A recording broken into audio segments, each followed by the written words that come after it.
Don't expect mangoes when you have planted apples.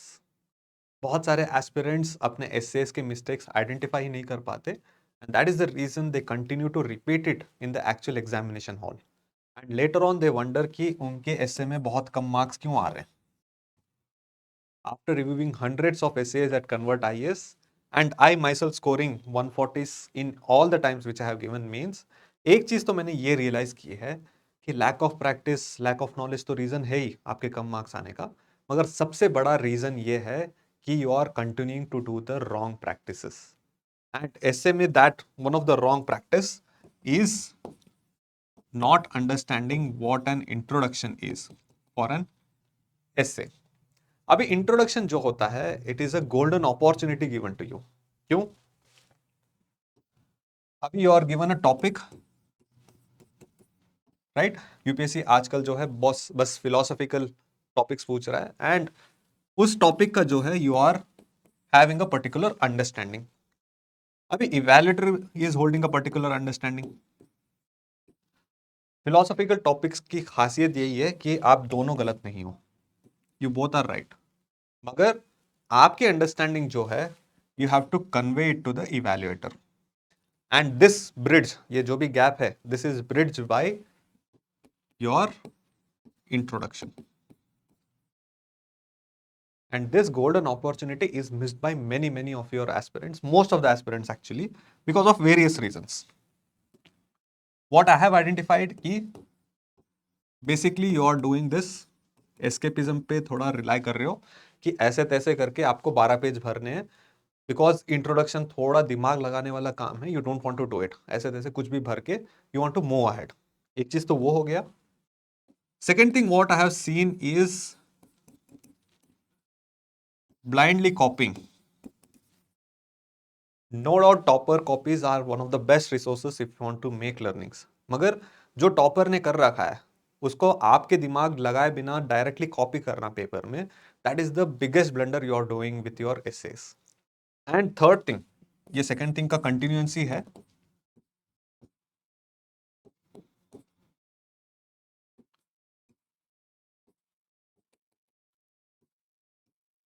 एकदम sensational introduction लिखना। Topper ने अनेक्डोट लिख दिया था, कोई पोएम लिख दिया था, एंड उसको फॉलो करने के चक्कर में डेलिबरेटली कुछ भी आप कर दे रहे हो, and there is very thin line between writing an anecdote and writing a movie script. And बहुत सारे एस्पिरेंट्स मूवी डायरेक्टर बन जा रहे हैं इससे के इंट्रोडक्शन लिखने के टाइम पे, अननेसेसरी कि भाई one gloomy day in summer, जो भी लिख रहे हैं ये सब अननेसेसरी डेलिब्रेशन दिख रहा है आपका कि भाई इवैल्यूएटर को बहुत हार्ड ट्राई कर रहे हो कि उसको इंप्रेस करने के चक्कर में। This is one of the what is these are one of the few things which I have identified कि इंट्रोडक्शन में ये सब मिस्टेक्स एस्पिरेंट्स कर रहे हैं। Let me show you through an example, right? Simplicity is the ultimate sophistication, a very simple topic which I have picked up, and ये बच्चे ने क्या इंट्रोडक्शन लिखा है, I'll just paste it on the screen, you just pause it and go through। Prima facie जो है, this introduction is looking fine. क्यों? ये यूपीएससी लाइंस पे लिखा है, यूपीएससी सिलेबस के अकॉर्डिंग लिखा हुआ है कि अर्ली 1800s में woman going to forest, hugging the trees, and that is Chipko movement, right? Later on they have explained कि who are the characters there, they followed Gandhi ji की फिलोसफी कि भाई human lifes and wild life everything is one, right? And this simple idea is resonating in their particular revolt, ठीक है? And later on they have told कि this anecdote shows कि क्या चीज है, simplicity is the ultimate sophistication, they have repeated this thing. तो UPSC lines पे तो है ही, you are reading this thing. Next, flow भी अच्छा है, कहानी अब मतलब यू कैन सी कि एक कहानी बन रही है। And third most important thing कि भाई प्रेजेंटेशन भी ठीक ठाक लग रही है, राइट? क्लीन तो दिख रहा है, मगर I would say this is one of the biggest blunders most of the aspirants they are doing it कि ये ऐसे इंट्रोडक्शंस की भाई 2-3 1.5 पेज लिख लिया, and if it is on the UPSC lines तो फिर इंट्रोडक्शन हो गया। तो ये इंट्रोडक्शन, ये पर्टिकुलर टॉपिक पढ़ना, simplicity is the ultimate sophistication, इसका सिंपल मीनिंग यही है कि योर नॉलेज और wisdom is determined by how simplifying way में आप जो है अपने थॉट्स को कन्वे कर पा रहे हो या चीज़ों को कर रहे हो, राइट? उसका एक और मीनिंग आप निकाल सकते हो कि lesser and lesser complexifying things will lead to more and more sophistication, that has been a motto of convert IAS as well. कि आपके यूपीएससी प्रिपरेशन को we try to make it less and less complex, because आजकल market में they are trying to make it very very complex कि ये चीज करनी चाहिए, वो चीज करनी चाहिए। मगर अगर आप कॉम्प्लेक्सिटी हटा दो, if you are simplifying your UPSC preparation, that is the best और सोफिस्टिकेटेड वे टू प्रिपेयर। तो मूविंग अहेड, तो ये पर्टिकुलर इंट्रोडक्शन लिखने के बाद जो है, you are conveying the evaluator कि आपको ये टॉपिक समझ में ही नहीं आया। क्योंकि अगर टॉपिक ये होता कि small people can lead to big revolts या small steps lead to one big leap, तो फिर ये इंट्रोडक्शन बहुत ठीक ठाक बैठ जाता। मगर इस टॉपिक के लिए ये बैठ ही नहीं रहा। क्यों? अगर आपको यूपीएससी का ही लिखना था, यूपीएससी लाइन पे ही इंट्रोडक्शन लिखना चाहिए था, तो you would have written Buddha के बारे में, राइट? तो religion was very complex, so he gave 4 noble truths, 8-fold path to achieve nirvana, and that is the reason he is also called one of the biggest, what is a best thinkers of this whole mankind, right? Gautam Buddha. और if you wanted to pick from this itself कि गांधी जी का उठा सकते थे कि only using अहिंसा and Satyagraha, 2 simple steps, how he was able to achieve independence for through Indian national movement, वो भी लिख सकते थे। या इफ यू न्यू कि ये चीज किसने बताए रखी है, लियोनार्डो डा विंची का ये कोट है, simplicity is the best sophistication, and he is one of the best inventors of through out that history, right? बहुत सारी चीजें उन्होंने इन्वेंट कर रखी थी। दैट टाइम ही टोल्ड कि भाई he just simplifies things and they become a sophisticated system. ठीक है? तो ये जो भी ये कोट का मीनिंग है, that is not at all reflected in this particular introduction, and that manner evaluator को जो है आने वाले जो भी 10-12 पेज का है उसमें इंटरेस्ट आपने उड़ा दिया। वो पढ़ने ही नहीं वाला, क्योंकि उसको ये समझ में आ गया कि आपने टॉपिक को ही ठीक से नहीं समझ पाए हो। तो इंट्रोडक्शन का पर्पज यही है कि you have to force the evaluator to read all the pages. उसको इतना इंप्रेस कर लो इंट्रोडक्शन में ही अपने नॉलेज या प्रेजेंटेशन, या to resonating whatever the quote is there, whatever the topic is been given, उसको रेजोनेट करवा दो अपने इंट्रोडक्शन में। तो फिर you are forcing the evaluator कि सारे आने वाले पेजेस आप पढ़ो। तो ये अचीव कैसे होता है?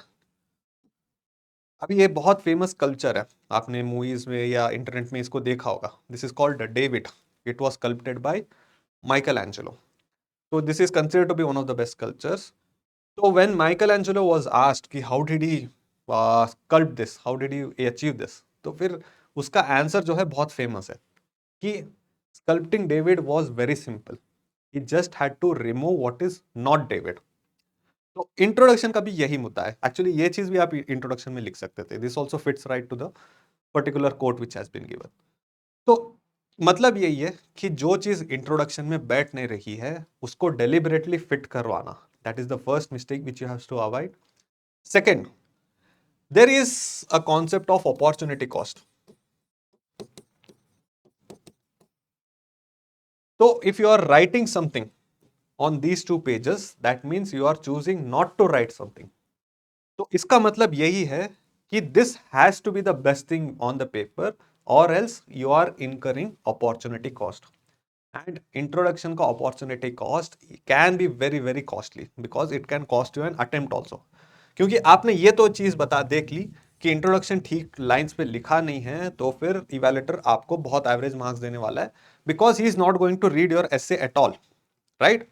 So that is the reason we need to rectify all our mistake to ensure कि भाई एवरेज जो भी मार्जिन है, आपको 100 मार्क्स आ रहे हैं ऐसे में या 100 से नीचे भी आ रहे हैं बहुत सारे बच्चों को, if you have to break this, you have to rectify all the mistakes which you are doing in your essays. And thankfully we are bringing you this wonderful course called Essay Lab Live Answer Building, जिसमें what I'll be doing is आपके जो भी सारे mistakes हैं essay में which you are doing, वो मैं सिखाऊंगा। I'll be teaching you A to Z आपको essay का जो भी components है, how to deal with them, and more importantly I will be dealing कि भाई I'll be sharing my own templates which I used and scored 140s in all my attempts। वो templates मैं आपको दूंगा, and not just giving them, I'll be teaching how exactly किस topic में किस template बैठेगा, इसको कैसे तोड़ मरोड़ के आपके ऐसे में डालना है, right? So all these things I will be teaching you, and also I will be giving you 1-to-1 attention.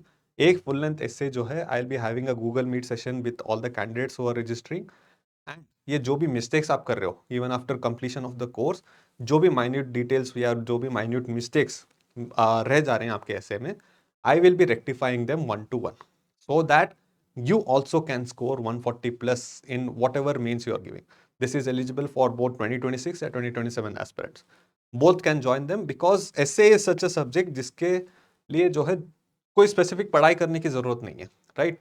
जो भी आपके एग्जिस्टिंग नॉलेज है उसको ही एक तरीके से प्रेजेंट करके you have to write it, and that art I will be teaching in particular course that is essay lab, and this is going to begin on June 6th. And as I mentioned, 1-to-1 attention होने के वजह से the seats are limited only to the 100 first students. All right. So let us see you in the essay lab itself. All the best.